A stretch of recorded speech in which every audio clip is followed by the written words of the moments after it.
Terima kasih Anda masih menyaksikan Market Opening. Pemirsa, mari kita lanjutkan perbincangan kita bersama Pak Hans Kuy selaku Direktur PT Ekuator Suwarna Investama. Halo Pak. Ya, halo Bu. Iya Pak, seperti yang kita tahu ini indeks harga saham gabungan telah dibuka di perdagangan hari Jumat ini, di mana indeks harga saham gabungan dibuka melemah di level 6.091, tapi dalam kurun 12 menit saja indeks harga saham gabungan sudah lagi-lagi berada di zona hijau di level 6.098, dan ada pun sebanyak 198 saham bergerak secara menguat, dan di sisi lain 153 saham bergerak secara melemah, dan sisanya 187 saham bergerak secara stagnan, begitu ya Pak. Di tengah dinamika indeks harga saham gabungan pada hari ini, adakah saham-saham pilihan yang dijagokan oleh Pak Hans? Ya, ada beberapa saham memang kalau kita lihat, tapi memang indeks udah naik lumayan beberapa hari terakhir gitu ya, sehingga mungkin hari ini memang ada peluang indeksnya agak terkoreksi turun ya, apalagi kita menanti data non-farm payroll dari Amerika gitu ya, yang diperkirakan kembali membaik gitu ya. Nah, jadi kita lihat beberapa saham ini kita rekomendasikan beli, tetapi sebenarnya lebih baik di posisi di pasar ya. Sahamnya seperti BJTM, kemudian Info, INTP, dan MAPI gitu ya. Nah, ini kita lebih rekomendasikan baik ketika ada pelemahan kita melakukan belian. Oke, jadi ada beberapa saham pilihan dari Pak Hans Kuy, yaitu BJTM, Inco, INTP, dan juga MAPI. Kita bahas satu-satu ya Pak. Ini yang menarik BJTM, karena memang pada hari ini justru melemah dan cenderung bergerak secara stagnan begitu ya, di 775. Bagaimana menurut Pak Hans Kuy ini terkait dengan support dan resistensinya? Ya, BJTM memang udah naik, jadi kalau kita pikir kalau kita mau melakukan pembelian, lebih baik ketika dia harga melemah, baru kita melakukan akumulasi beli gitu.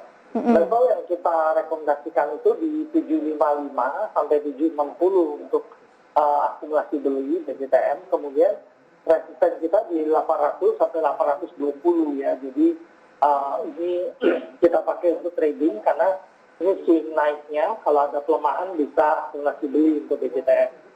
Oke, baik. Jadi untuk support berada di level 755 sampai dengan 760, dan kalau untuk resisten sampai dengan 820. Jadi Pak Hans merekomendasikan para investor untuk chip in dalam BJTM?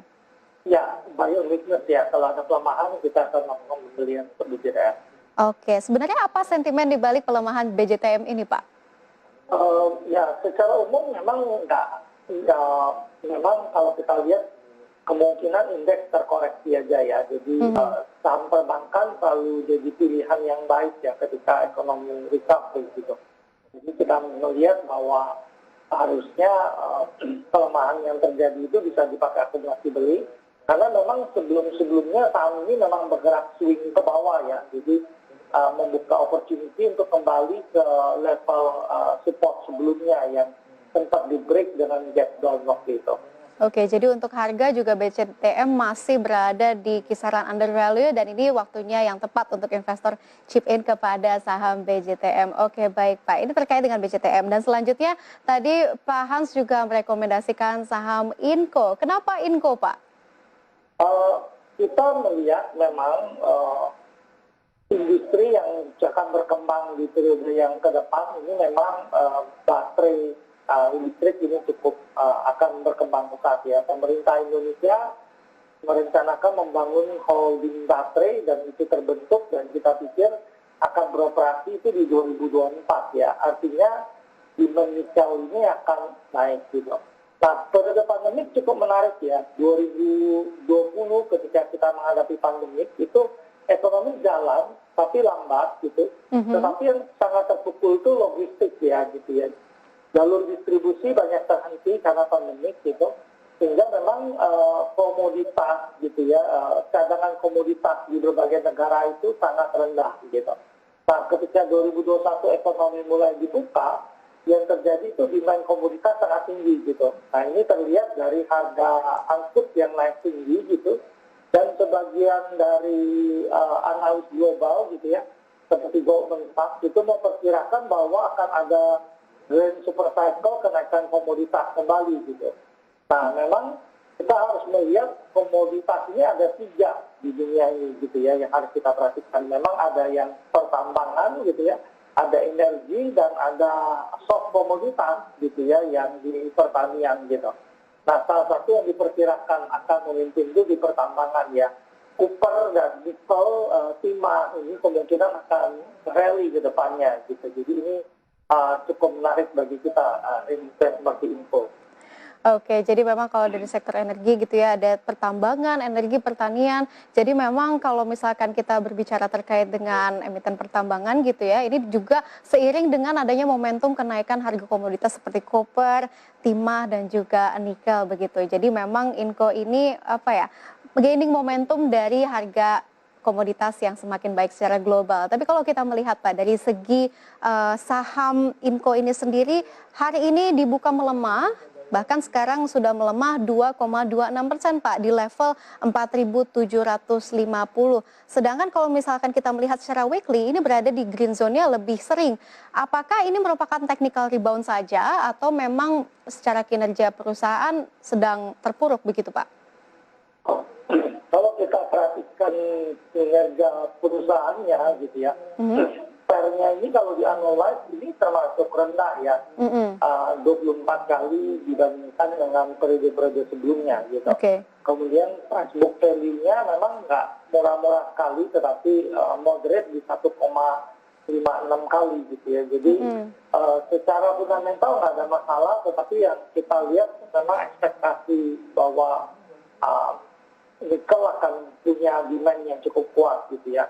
Memang ada perdebatan kalau seandainya baterai di mobil itu mobil listrik semua gitu ya, menggantikan mobil tenaga fosil gitu ya, akibat isu dari pemanasan global gitu, maka sebenarnya nikel yang ada di dunia itu nggak cukup untuk membangun baterai yang ada gitu ya. Nah, jadi memang masih ada banyak perdebatan, tetapi demand nikel kemudian masih akan naik. Kita masih merekomendasikan beli ya, memang menunggu melemah gitu ya, 4650 sampai 4750 area beli kita gitu ya. Target saya untuk Inco ini di 5100 ya saat ini gitu ya. Memang high terakhir itu ada di 5600, tapi saya masih targetkan 51. Nanti kita lihat kalau bisa break mungkin dia akan tes di 5600 untuk saham Inco sendiri. Oke, jadi kalau misalkan kita melihat harga Inco di 4.760 sekarang, Pak Hans merekomendasikan beli di kisaran 4.650 sampai dengan 4.750. Dan untuk resistensinya sendiri tadi Pak Hans mengatakan Inco resistensinya berada di level 5.100. Tapi kenapa tidak 5.600 Pak tadi yang seperti Pak Hans bilang?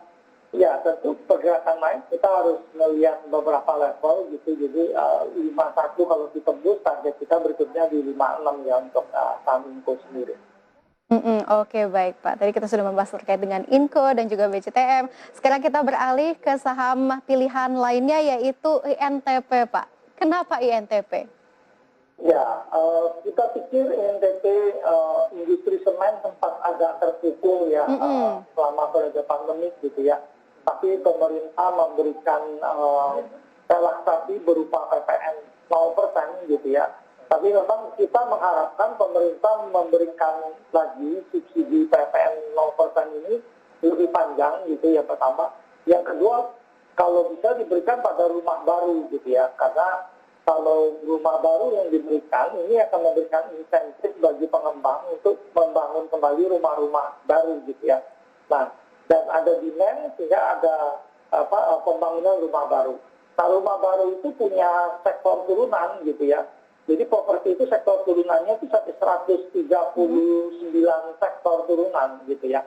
Nah, jadi kalau satu properti dibangun, kita akan melihat ada demand semen di sana, ada demand baja, keramik dan macam-macam gitu ya. Betul sekali. Kalau kita memberikan subsidi itu pada rumah-rumah yang kontennya 90% lokal atau 70% lokal lah gitu ya, subsidi PPN 0% tadi gitu. Nah, kalau seandainya pengembangan rumah baru banyak, subsidi ini akan mendorong hampir seluruh perekonomian bergerak gitu. Jadi Baik, ini yang Pak. perlu dipikirkan. Betul. Jadi memang banyak dominus efeknya begitu ya Pak dengan adanya relaksasi PPN dari pemerintah termasuk juga dari saham INTP itu sendiri di 12.550. Jadi Pak Hans merekomendasikan investor untuk membeli berarti ya? Ya, betul. Kita Oke. rekomendasikan beli di 12.100 gitu ya. Mhm. Kemudian resisten kita, target kita 13.250 ya untuk target INTP. Masih jauh dari level resistensinya dan juga selanjutnya ada MAPI. Bapak Hans Kui juga merekomendasikan untuk beli begitu ya karena harganya masih berada di under value. Baik Pak Hans Kui, terima kasih atas waktunya bersama kami di IDX Channel. Ya, terima kasih Bu. Iya Pak, sehat selalu. Ya. Ya pemirsa, berikut adalah perbincangan bersama Hans Kui selaku Direktur PT Ekotor Suwarna Investama. Jangan kemana-mana, market opening akan segera kembali.